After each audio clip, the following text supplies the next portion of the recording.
Hey, my name is Josh, and I have kind of a two-part story in a way. So when I was young, I grew up in a really fantastic family of people who follow Jesus, and is pretty insulated and safe and all that. But it wasn't really until I started encountering people my own age who were actually diligent about following Jesus.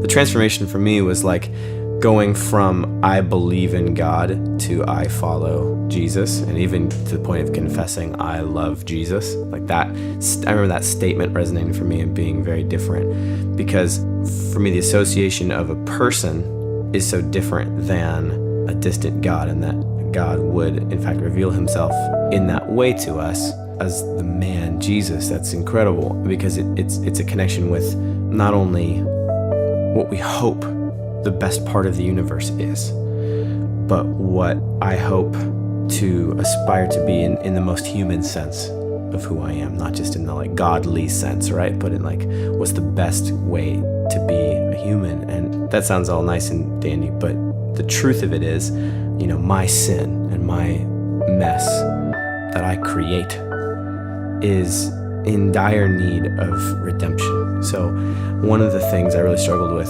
as a kid was just flat out telling the truth. I realized that I could manipulate people into believing things that were designed to make me look good, to elevate me, to make much of myself. And when I encountered these peers in my teenage years who started following Jesus, who were so grace-filled, they seemed like they had been called to be God's people versus just kind of fighting for their own thing. And so I just realized I didn't need that anymore, and really was set free of that, almost an addiction of just propping myself up as a kid. The parallel to that two-part story, the parallel to that is safe upbringing, safe family, and God was teaching me what it looked like to be adopted as his son, that I didn't need to pretend to be my own little king.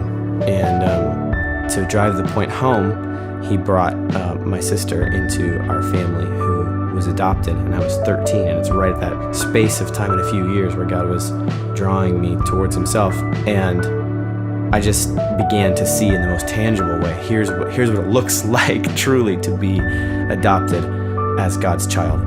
That sealed the deal for me of like, this is the kind of person I want to be. This is what I get to be like my whole life. And so it's just learning to live that out every day, learning to be God's adopted son and to be free, and remember that I'm part of a kingdom and I have a great king, and there's only one, and it's not me.